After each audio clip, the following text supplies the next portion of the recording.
నమస్తే అండి. ఓం శ్రీ గణాధిపతే నమః. ఓం శ్రీమాత్రే నమః. ఈరోజు మనము రాబోయే గురు పౌర్ణమి గురించి తెలుసుకుందాము. గురు పౌర్ణమి విశిష్టత ఏంటి, దానికి తగ్గట్టుగా గురు పౌర్ణమి రిజల్ట్స్ మనకి ద్వాదశ రాశుల వాళ్ళకి ఎలా ఉండబోతుంది అనే పరిహారాలు కూడా తెలుసుకునే ప్రయత్నం చేద్దాము. మొదలు మనకి గురు పౌర్ణమి అంటే ఏంటి? గురు పౌర్ణమి జనరల్గా మనకి ఆషాఢ పౌర్ణమి అనే రోజుగా కూడా పిలువబడుతూ ఉంటుంది. అంటే ఆషాఢ మాసంలో వచ్చే పౌర్ణమి గురు పౌర్ణమి అని చెప్పేసి అంటూ ఉంటారు. అలాగే గురు పౌర్ణమిని వ్యాస పౌర్ణిమ అని కూడా అంటూ ఉంటారు. అంటే నారాయణుడు వేదవ్యాసుడిగా అవతరించి మనకి వేదాలన్నింటినీ కూడా రాసి మనకి మానవాళికి అందజేసిన రోజులాగా కూడా మనకి చెప్తూ ఉంటారు అన్నమాట. వ్యాస మహర్షి పుట్టినరోజు కూడా పౌర్ణమి అని కూడా మనకి కొన్ని క్లాసిక్స్ చెప్తూ ఉంటాయి. సో జనరల్గా ఈ పౌర్ణమి రోజు ఏం చేస్తారంటే గురువు రూపేణ ఉన్న వారందరికీ కూడా జనరల్గా మనకి మన గ్రాటిట్యూడ్ తెలపడానికి, గురు బలం పెంచుకోవడానికి మనకి ఈ పౌర్ణమి రోజు మనకి చాలా విశిష్టంగా ఉంటుంది. జనరల్గా మనకి నక్షత్రాల వారిగా చూసుకుంటే కనుక గురు పౌర్ణమి మోస్ట్ ఆఫ్ ద టైం మనకి వచ్చేది పూర్వాషాఢ నక్షత్రము లేదా ఉత్తరాషాఢ నక్షత్రం ఉన్న నక్షత్రాల టైంలో ఆషాఢ మాసంలో వచ్చే పౌర్ణమికి మనము గురు పౌర్ణమి జరుపుకుంటూ ఉంటాం అన్నమాట. అంటే ఇక్కడ పూర్వాషాఢ అండ్ కొద్దిపాటిగా మనకి ఉత్తరాషాఢ కూడా ధనుసు రాశి అండ్ మకర రాశిలో కాంబినేషన్స్లో వస్తుంది. అంటే మనకి పూర్వాషాఢలో వచ్చింది అనుకుంటే కనుక ఫుల్ ఫ్లెజ్డ్గా మనకి ధనుసు రాశిలో ఉండేలాగా కనిపిస్తూ ఉంటుంది. పూర్వాషాఢ నక్షత్రము 4 పాదాలు కూడా ధనుసు రాశిలో ఉంటుంది. మనకి జనరల్గా తెలిసింది ఏంటి అంటే ధనుసు రాశి మనకి కాలపురుష కుండలిలో నవమ స్థానంగా చెప్తూ ఉంటాము, భాగ్యస్థానంగా చెప్తూ ఉంటాము, ధర్మ త్రికోణంగా కూడా చెప్తూ ఉంటాం. కాబట్టి ఇక్కడ పూర్వాషాఢ నక్షత్రం యొక్క విశిష్టత ధనుసు రాశిలో ఉంటే ఏమవుతుందంటే గురు యొక్క బ్లెస్సింగ్స్ మనకి ఉండడానికి, మన తండ్రి కానీ గురువులు కానీ మనకి నేర్పిన మంచి మాటలు ఏవైతే ఉంటాయో అవి ధర్మబద్ధంగా మనం ఎలా ఉంటామో, మన రిలీజియస్ బిలీఫ్స్ ఎలా ఉంటాయి అనే విషయాలని కూడా మనకి ఎక్కువ మట్టుకు ఇంపార్టెన్స్ ఉంటుందన్నమాట. అలాగే మనకి మనం నమ్మిన మతం కానివ్వండి, ధర్మం కానివ్వండి, దేని మనం ఎక్కువ ఫాలో అవుతామో దాని యొక్క ఇంపార్టెన్స్ ఉంటుంది. ఉత్తరాషాఢ నక్షత్రానికి వచ్చేసరికి కొద్దిపాటిగా మనకి ధనుసు రాశిలో ఉంటుంది అండ్ మిగతా రిమైనింగ్ పార్ట్ అంతా కూడా మనకి మకర రాశిలో ఉంటుంది. కాబట్టి జనరల్గా ఉత్తరాషాఢ నక్షత్రం ఏమని చెప్తూ ఉంటారంటే చాలా రెబేలియస్గా ఉంటారు. ఎంత కష్టపడినా సరే అల్టిమేట్గా వీళ్ళకి మంచి విక్టరీ ఉంటుంది, మంచి సక్సెస్ ఉంటుంది అని చెప్పేసి కూడా చెప్తూ ఉంటారనమాట. సో ఇక్కడ పూర్వాషాఢ నక్షత్రము ఉత్తరాషాఢ నక్షత్రము ఇంపార్టెన్స్ ఏంటి అంటే ఏదైనా పని మనం మొదలు పెట్టుకుంటే గురు రూపేణ వచ్చే బ్లెస్సింగ్స్ వల్ల మనకి ఎలాంటి పనులైనా సరే అడ్డంకులు ఉన్నా లేకపోతే ఎంత తీవ్రంగా కష్టపడుతూ ఉన్నా విక్టరీ రావట్లేదు అంటే కనుక ఈ నక్షత్రాలలో మనకి సక్సెస్ అనేది కనిపించడానికి చాలా ఆస్కారం ఉంటుంది. ఎవరైనా ఈ రోజు ఏదైనా పని మొదలు పెట్టుకొని అది విజయవంతంగా పూర్తి చేయాలనుకున్న వాళ్ళు ఉంటే కనుక గురు పౌర్ణమి రోజు మొదలు పెట్టుకున్నా కూడా మీకు మంచి సక్సెస్ ఉండడానికి ఆస్కారం ఉంటుందన్నమాట. సో జనరల్గా ఇది మనకి మిథున ధనుసు రాశి యాక్సెస్లో పడుతుంది, లేదా కొన్నిసార్లు కర్కాటక మకర రాశి యాక్సెస్లో పడుతుంది. అందువల్ల అంటే ఎలాగైతే చెప్పానో పూర్వాషాఢ ఉత్తరాషాఢ నక్షత్రాలు మనకి ధనస్సు మకర రాశిలో ఉంటుంది. కాబట్టి ధనుసు రాశికి వచ్చేసరికి గురువు రూల్ చేస్తూ ఉంటారు. కాబట్టి గురువు యొక్క విశిష్టతని ఇంపార్టెన్స్ కూడా మనకి ఈ గురు పౌర్ణమి రోజు కనిపించే ఛాన్సెస్ ఉంటాయి. గురువు ఎలాగైతే మనకి మార్గదర్శకంగా ఉంటారో, మనలోని వెలుగు బయటికి తీసుకురావడానికి, చీకటిని తరిమేసి వెలుగుని బయటికి తీసుకురావడానికి ఎలాగైతే హెల్ప్ చేస్తూ ఉంటారో, మన నాలెడ్జ్ మన విజ్డమ్ని ఇంకా ఎన్హాన్స్ చేయడానికి హెల్ప్ అవుతుందో అదే రకంగా ఒకవేళ మకర రాశిలో ఉన్న ఉత్తరాషాఢలో కనుక గురు పౌర్ణమి కనుక వస్తే శని కూడా మనకి ఒక రకంగా ఒక స్ట్రిక్ట్ టీచర్గా ఒక డిసిప్లిన్డ్ పద్ధతిలో మనకి మంచి మాటలు మంచి విషయాలు సద్మార్గంలో ఉండడానికి న్యాయబద్ధంగా ఉండడానికి ఎలాగైతే మనకి డైరెక్షన్ చూపిస్తూ ఉంటారో ఈ 2 నక్షత్రాల ఇంపార్టెన్స్ మనకి కనిపిస్తూ ఉంటుందన్నమాట. సో ఈ సంవత్సరం వచ్చే గురు పౌర్ణమి మాత్రము నిండు పౌర్ణమి జూలై 10వ తారీఖున ఉంటుంది. ఆ రోజు పూర్వాషాఢ నక్షత్రం ఉండడం కూడా మనకి ఇక్కడ ధనుసు రాశి యొక్క ఇంపార్టెన్స్ మనకి కనిపిస్తూ ఉంటుంది. అలాగైతే మనకి జనరల్గా చాలామందికి ఎవరిని పడితే వాళ్ళని గురువు రూపేణ కూడా ఇంపార్టెన్స్ ఇస్తూ ఉంటాం. కానీ అసలు మనకి గురువులు ఎంతమంది, ఎన్ని రకాల గురువులు ఉంటారు అనేది కూడా మనం తెలుసుకోవాలి. గురువులు మనకి 8 రకాల గురువులు ఉంటారన్నమాట. వాళ్ళు ఎలా అంటే వేద గురు, బోధ గురు, నిషిద్ధ గురు, కారణ గురు, వికిట గురు, మళ్ళీ మనకి నిషిద్ధ గురు, ఇలా మనకి 8 రకాల గురువులు ఉంటారు.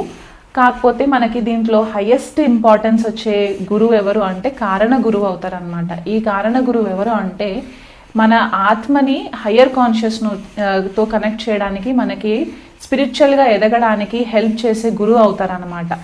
ఈ గురువులు మనకి ఈ జన్మలో తారసపడతారా, లేకపోతే అసలు ఈ జన్మకి ఉంటారా, మనకి దొరుకుతారా అనే ఒక కన్ఫ్యూజన్ కూడా చాలా మందికి ఉంటుంది.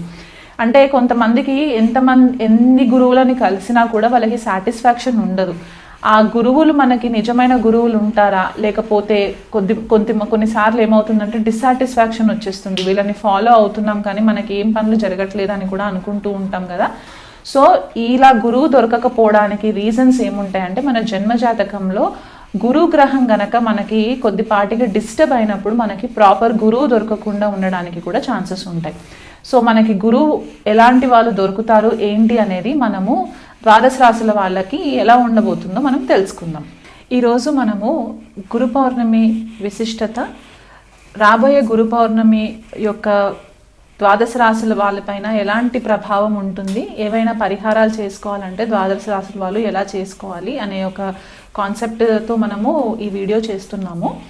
సో గురు పౌర్ణమి విశిష్టత ఏంటి అంటే జనరల్గా మనకి ఆషాఢ మాసంలో వచ్చే పౌర్ణమిని గురు పౌర్ణమి అని అంటూ ఉంటారు. దీనికి ఇంకొక పేరు కూడా ఉంటుంది, వ్యాస పౌర్ణమి అని కూడా అంటూ ఉంటారు అన్నమాట. జనరల్గా మనకి తెలిసింది ఏంటి అంటే స్క్రిప్చర్స్ ప్రకారము నారాయణుడు వ్యాస మహర్షిలాగా అవతారం ఎత్తి మానవ రూపంలో మనకి వేదాలని రచించి మానవాళికి ఎంతో మేలు చేసిన మంచి రోజుగా కూడా మనము చెప్పుకుంటూ ఉంటాం అన్నమాట. వ్యాసుడు పుట్టినరోజు అని కూడా కొంతమంది చెప్తూ ఉంటారు.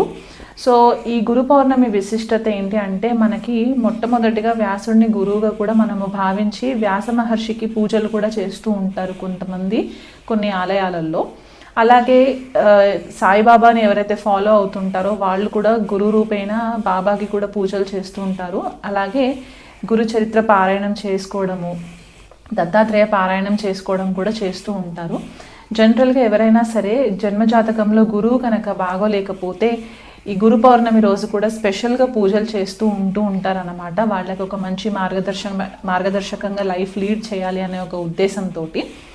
సో మనకి ఈ తిథి నక్షత్రాల ప్రకారం చూసుకుంటే కనుక గురు పౌర్ణమి సామాన్యంగా మనకి పూర్వాషాఢ నక్షత్రము లేకపోతే ఉత్తరాషాఢ నక్షత్రంలో వచ్చేలాగా ప్రతిసారి కూడా ఇలాగే అవుతూ ఉంటుందన్నమాట. అంటే ఆషాఢ మాసంలో పౌర్ణమి రోజు పూర్వాషాఢ నక్షత్రం కానీ ఉత్తరాషాఢ నక్షత్రం కానీ ఉంటుందన్నమాట. సో పూర్వాషాఢ నక్షత్రం 4 పాదాలు కూడా మనకి ధనుసు రాశిలో ఉంటుంది. 1వ పాదం ఉత్తరాషాఢ నక్షత్రం మనకి ధనుసు రాశిలో ఉండి మిగతా 3 పాదాలు కూడా మనకి మకర రాశిలో ఉంటుంది. సో జనరల్గా మనకు ఒకటి గుడ్డి గుర్తుగా మనం ఎలా పెట్టుకోవచ్చు అంటే ఆషాఢ మాసంలో వచ్చే పౌర్ణమి మనకి మనకి ధనుసు రాశిలో ఉన్న పూర్వాషాఢ నక్షత్రము లేదా మకర రాశిలో ఉండే ఉత్తరాషాఢ నక్షత్రం పడినప్పుడు మాత్రం మనకి ఈ గురు పౌర్ణమి వచ్చే విశిష్టత కనిపిస్తూ ఉంటుందన్నమాట.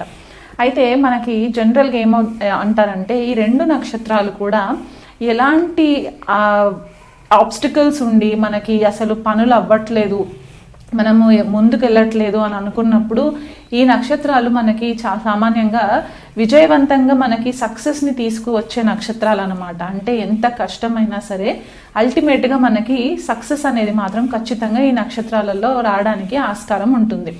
ఈ పూర్వాషాఢ నక్షత్రము యొక్క విశిష్టత ఇంకోటి ఏంటి అంటే చాలా రెబెలియస్గా ఉంటారు వీళ్ళు, స్ట్రాటజీ ఫాలో ఎక్కువ అవుతూ ఉంటారు, స్ట్రాటజీ ప్లానింగ్ చేసుకుంటూ ఉంటారు. దానికి అల్టిమేట్గా ఏమవుతుందంటే వీళ్ళకి సక్సెస్ రావడానికి చాలా హెల్ప్ అవుతుంది. అదే ఉత్తరాషాఢ నక్షత్రం కనుక తీసుకున్నట్లయితే కనుక వీళ్ళు చాలా బేస్ లెవెల్లో నుంచి స్టార్ట్ చేసుకొని అల్టిమేట్గా ఒక మెట్టుపై మెట్టు ఎక్కుకుంటూ వీళ్ళు అల్టిమేట్గా సక్సెస్ లీడ్ చేయడానికి కూడా మనకి హెల్ప్ అవుతుంది అనమాట. ఉత్తరాషాఢ నక్షత్ర చాలా రెబేలియస్ ఎనర్జీ ఉంటుంది వీళ్ళకి, పట్టు వదలని విక్రమార్కుడు లాగా ఫైట్ చేస్తూ ఉంటారు అనమాట. సో ఈ 2 నక్షత్రాల విశిష్టత అది. అలా కాకుండా మనకి ధనుసు రాశి మనకి ఇంపార్టెన్స్ ఇక్కడ ఏమవుతుందంటే కాలపురుష కుండలిలో మనకి 9వ స్థానము లేదా భాగ్యస్థానం అని చెప్తూ ఉంటాము. అండ్ గురువు బృహస్పతి రూల్ చేసే ఒక రాశిలాగా కూడా చెప్తూ ఉంటాం అనమాట ధనుసు రాశి. సో ఇక్కడ మనకి మెయిన్గా టీచింగ్స్ ఏం కనిపిస్తాయంటే గురువు యొక్క ఆశీర్వాదము లేదా తండ్రి యొక్క ఆశీర్వాదము, గురువు కానీ తండ్రి కానీ వాళ్ళు మనకి ఒక మార్గదర్శకమైన బాటలో మనకి నడిపించడానికి వాళ్ళు నేర్పే మంచి మాటలు, మన ధర్మానికి సంబంధించి మతానికి సంబంధించి ఏవైతే మనకి నైతిక విలువలు ఉంటాయో అవన్నీ కూడా మనకి ధనుసు రాశి నుంచి ఉంటాయి అన్నమాట. అలా కాకుండా ట్రెడిషనల్గా అంటే ఒక పద్ధతి ప్రకారంగా ట్రెడిషనల్ వాల్యూస్ ఏవైతే మనకి ఉంటూ ఉంటాయో అవి, స్క్రిప్చర్స్ మనకి క్లాసికల్ స్క్రిప్చర్స్ ఏవైతే ఉంటాయో, శాస్త్రాలు ఏవైతే ఉంటాయో, లేకపోతే హయ్యర్ లెర్నింగ్ మనం ఏదైతే ఇంకెక్కువ స్థాయిలో చదువుకోవాలి, మన జ్ఞానం అర్జితం చేసుకోవాలనుకునే వాళ్ళు ఎవరైతే ఉంటారో ఇదంతా కూడా మనకి ధనుసు రాశిలో నుంచి ఎక్కువ మట్టుకు మనకి కనిపించే ఛాన్సెస్ ఉంటాయి అన్నమాట. అదే మకర రాశి ఉత్తరాషాఢ నక్షత్రం అని చెప్పేసి అనుకున్నాం కదా, అక్కడికి వచ్చేసరికి ఏమవుతుందంటే శని రూల్ చేస్తారు మకర రాశిని. సో ఇక్కడ ఏమవుతుందంటే చాలా స్ట్రాటజిక్గా, చాలా ఓర్పుతో, డిసిప్లిన్తో మనకి ఈ ఒక్కొక్క స్టెప్ వేసుకుంటూ వెళ్ళడానికి ఉంటుంది.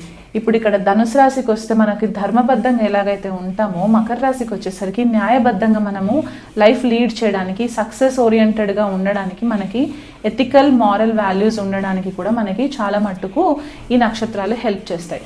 సో గురు పౌర్ణమి రోజు మనకి ఈ విశిష్టత ఉంది కాబట్టి ఎవరైనా సరే మీ లైఫ్లో మీకు గురువులు తారసపడట్లేదు, లేకపోతే మీకు ఒక లైఫ్లో డైరెక్షన్ లేదు అని అనుకున్న వాళ్ళు ఎవరైనా ఉంటే గనక ఈ ద్వాదశ రాశుల్లో మీకు గురువు బ్లెస్సింగ్స్ రావాలని చెప్పేసి మీరు దగ్గరలో ఉన్న ఏవైనా టెంపుల్స్కి వెళ్ళి మీరు పరిహారాలు చేసుకోవడానికి కూడా మీకు హెల్ప్ అవుతుంది.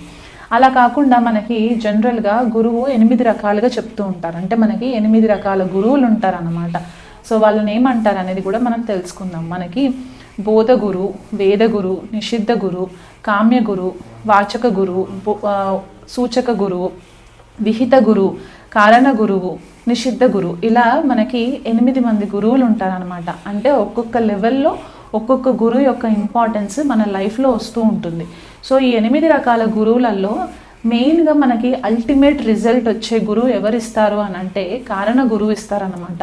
ఎందుకు కారణ గురువు ఇస్తారు అని అంటే మనం ఈ జన్మ ఎందుకు ఎత్తాము, ఈ జన్మలో మనం ఏవైనా మంచి పనులు చేసిన తర్వాత మన ఆత్మ యొక్క హయ్యర్ కాన్షియస్నెస్ చైతన్యం ఎంతవరకు వెళ్తుంది, మన స్పిరిచువల్ పర్పస్ ఏంటి, మన ఆత్మ యొక్క పర్పస్ ఏంటి అనే ఒక జ్ఞానాన్ని మనకు అర్జితం చేయడానికి మనకి కారణ గురువు చాలా ఇంపార్టెంట్ అయిపోతారు అన్నమాట. మిగతా గురువులందరూ కూడా మనకి పుట్టినప్పటి నుంచి ఒక్కొక్క స్టెప్ మనకి ఎదుగుతున్న కొద్దికి మనకి హెల్ప్ అవుతూ ఉంటుంది. కాకపోతే అందరి లైఫ్లో మనకి ఫస్ట్ ఇంపార్టెంట్ గురువు మనకి తల్లి అవుతుంది కాబట్టి మదర్ మనకి ఫస్ట్ గురువు అవుతారు, తర్వాత తండ్రి సెకండ్ గురువు అవుతారు, తర్వాత మనకు వచ్చే స్కూల్లో టీచర్స్ అవ్వచ్చు, మన మెంటర్స్ అవ్వచ్చు, కాలేజ్కి వెళ్ళిన తర్వాత మన లెక్చరర్స్, ప్రొఫెసర్స్ ఎవరైతే ఉంటారో వాళ్ళు గురువులు వస్తూ ఉంటారు. ఆధ్యాత్మిక మార్గంలో ఉండే గురువులు వేరే రకంగా ఉంటారు కాబట్టి ఈ గురువు రూపేణ మనకి అందరి నుంచి మనకి ఏవైనా మంచి మాటలు నేర్చుకోవడానికి, మనలో ఉన్న చీకటిని తొలగించి లైఫ్ని ఒక వెలుగులోకి తీసుకెళ్ళడానికి గురువు యొక్క ప్రాముఖ్యత చాలా ఇంపార్టెంట్ ఉంటుంది. కాబట్టి ఈ గురు పౌర్ణమి విశిష్టతని బట్టి ద్వాదశ రాశుల వాళ్ళకి ఎలాంటి పరిహారాలు చేసుకుంటే బాగుంటుందో ఈ వీడియోలో చెప్తాను. ధనుసు రాశి వాళ్ళకి గురువు లగ్నాధిపతిగా, చతుర్థాధిపతిగా రూల్ చేస్తారండి. సో ఒకవేళ గురువు ఇక్కడ ధనుసు రాశి వాళ్ళు స్వతహాగానే కాస్త గురు యొక్క బ్లెస్సింగ్స్ వల్ల వాళ్ళ ఆలోచన విధానం కూడా 12 రాశులతో కంపేర్ చేస్తే వీళ్ళది కొద్దిగా డిఫరెంట్గా ఉంటుంది. చిన్నప్పటి నుంచే కూడా చాలా మెచ్యూర్డ్ థింకింగ్ ఉంటుంది, చాలా ఆధ్యాత్మికంగా ధార్మికంగా ఉండే ఛాన్సెస్ మనకి ఎక్కువ కనిపిస్తూ ఉంటుంది. గొడవలకి కొద్దిగా దూరంగా ఉంటారు. అంటే వాళ్ళని ఎవరైనా ప్రొవోక్ చేస్తే తప్ప వాళ్ళంతా వాళ్ళు ధనుసు రాశి వాళ్ళు అంత ఇంట్రెస్ట్గా వెళ్ళి గొడవ పెట్టుకునే మనస్తత్వం ఉండదు. చాలా ఎథిక్స్ ఫాలో అయ్యే వాళ్ళు ఉంటారు. ధర్మానికి మతానికి సంబంధించి చాలా విలువలను ఇస్తూ ఉండే వాళ్ళలాగా ధనుసు రాశి వాళ్ళు మనకు కనిపిస్తూ ఉంటారు. కొద్దిగా ఎక్స్ప్లోరర్స్గా ఉంటారనమాట. అంటే వీళ్ళకి కొద్దిగా అడ్వెంచర్స్ చేయడము, ఎక్స్ప్లోర్ చేయడము ఇలాంటివి కొద్దిగా ఇంట్రెస్ట్ ఉంటుంది. చదువు విషయంలో కూడా చాలా ముందుగా ఉండి మంచి కెరియర్స్లో కూడా మంచి గ్రోత్ ఉండేలాగా కనిపిస్తూ ఉంటుంది. అలా కాకుండా దైవం పైన చాలా భక్తి ఉండడము, దైవాన్ని గుడ్డిగా నమ్మడము మనకి ధనుసు రాశిలో కొద్దిగా కనిపిస్తూ ఉంటుంది. అలాంటి ధనుసు రాశి వాళ్ళకి లగ్నంలో కానీ చతుర్థంలో కానీ గురువు బలం ఉంటే కనుక వీళ్ళ పర్సనాలిటీలో కూడా చాలా చేంజెస్ వస్తుంటాయి. మంచి గురువులు తారసపడడానికి హెల్ప్ అవుతుందంటే ఇక్కడ గురువు మళ్ళీ ఎటువంటి పాపగ్రహాల దృష్టిలో ఉండకుండా, పాపగ్రహాల యుతితో ఉండకుండా వక్రి అయ్యి అస్తంగత్వం పొంది ఉండకుండా ఉన్నట్లయితే కనుక వీళ్ళకి మంచి రిజల్ట్స్ వస్తాయి. కానీ అదే ధనుసు రాశి కానీ ధనుసు లగ్నానికి గురువు ద్వితీయంలో ఉంటే కనుక, అంటే మకర రాశిలో ఉంటే కనుక గురువు ఇక్కడ నీచలు అందుతారు కాబట్టి కొద్దిగా అన్పార్లమెంటరీ లాంగ్వేజ్ మాట్లాడడము, కుటుంబంలో కూడా కొద్దిపాటిగా డిస్టర్బెన్సెస్ ఉండడము, అంటే రొటీన్గా ఫ్యామిలీస్ ఏవైతే ఒక సిస్టమాటిక్ ఆర్డర్లో మనకు కనిపిస్తూ ఉంటాయో వీళ్ళ ఫ్యామిలీ కొద్దిగా డిఫరెంట్గా ఉండడానికి కూడా ఆస్కారం కనిపిస్తూ ఉంటుంది. ఎందుకంటే నీచలో ఉంటారు కాబట్టి గురువు ఇక్కడ. ఆర్థికంగా వీళ్ళు కొద్దిగా చాలా మెటీరియలిస్టిక్గా ఉంటారు. అంటే నాకు లాభం ఏంటి, నాకు లాభం ఉంటేనే నేను ఈ పని చేస్తాను అని చెప్పే ఒక మనస్తత్వం కూడా మనకి కనిపిస్తూ ఉంటుంది నీచలో ఉన్న గురువు. అలాగే చదువు విషయంలో కూడా కొద్దిపాటిగా ప్రైమరీ ఎడ్యుకేషన్కి వచ్చినప్పుడు కొద్దిగా డిస్టర్బెన్సెస్ ఉండే ఛాన్సెస్ కనిపిస్తాయి. అదే తృతీయ భావంలో ఉంటే కనుక తోబుట్టులతో మంచి రిలేషన్స్ ఉంటాయి, బెటర్గా నైబర్హుడ్ వాళ్ళతో కూడా మంచి కమ్యూనికేషన్స్ ఉంటాయి వీళ్ళకి. అలా కాకుండా ఇంకో విషయం ఏంటంటే మెటాఫిజికల్ సబ్జెక్ట్స్ పైన ఇంట్రెస్ట్ ఎక్కువ ఉండడము, ధార్మికంగా ఉండడము, సమాజంలో వాళ్ళకంటూ ఒక మంచి విలువలు, మంచి లీడర్షిప్ లాగా ఉండి ఫిలాంథ్రపిక్ వర్క్ చేయాలని చెప్పేసి వీళ్ళకి ఒక ఆలోచన ఉండే ఛాన్సెస్ కనిపిస్తుంటాయి. పంచమంలో అయితే మేషంలో ఉంటారు కాబట్టి ఒక ఫ్రెండ్లీ హౌస్లో ఉంటారు కాబట్టి అక్కడ కూడా గురువు మంచి బ్లెస్సింగ్స్ వీళ్ళకి ఇస్తారు. పంచమంలో పిల్లల విషయంలో చాలా మంచి ప్రోగ్రెస్ ఉంటుంది. పిల్లలకి కూడా కెరియర్స్లో కానివ్వండి, స్పోర్ట్స్లో కానివ్వండి కొద్దిగా ఇంట్రెస్ట్ ఎక్కువ ఉండే ఛాన్సెస్ కనిపిస్తూ ఉంటాయి. షష్ఠ స్థానంలో పడినప్పుడు ఏమవుతుందంటే కొద్దిపాటిగా ఆరోగ్యరీత్యా కొద్దిగా ఇబ్బందులు ఫేస్ అవ్వడానికి ఉంటుంది. ఎందుకంటే లగ్నాధిపతి షష్ఠంలోకి వచ్చినప్పుడు ఏమవుతుందంటే హెల్త్ విషయంలో కొద్దిగా డిస్టర్బెన్సెస్ అవ్వడము, లేదా రెగ్యులర్గా కాన్ఫ్లిక్ట్స్ అంటే గొడవలలోకి ఎక్కువ వెళ్ళడము, లిటిగేషన్స్లో ఉండడము, లేదా కొన్నిసార్లు మంచి అదర్ కాంబినేషన్స్ కనుక హారోస్కోప్లో ఉంటే కనుక వీళ్ళు కెరియర్లో కూడా అంటే అడ్వకేట్స్ లాగా రాణించడానికి కొద్దిగా మంచి పాసిబిలిటీస్ కనిపిస్తూ ఉంటాయి. భాగ్యంలో అయితే సింహరాశిలో ఉంటారు కాబట్టి ఇక్కడ కూడా మంచి రిజల్ట్స్ రావడానికి ఒక లీడర్షిప్ క్వాలిటీస్ అంటే ఎథికల్ అండ్ మారల్ వాల్యూస్ ఎక్కువ ఉండే గురువు ఇక్కడ వీళ్ళకి చాలా మంచి బ్లెస్సింగ్స్ ఇచ్చి ఒక లీడర్షిప్ రోల్లోకి ఒకటి తీసుకెళ్ళి కూర్చోపెట్టడానికి కూడా మంచి ఛాన్సెస్ కనిపిస్తూ ఉంటాయి. దశమంలోకి వచ్చేసరికి కన్యలో ఉంటారు.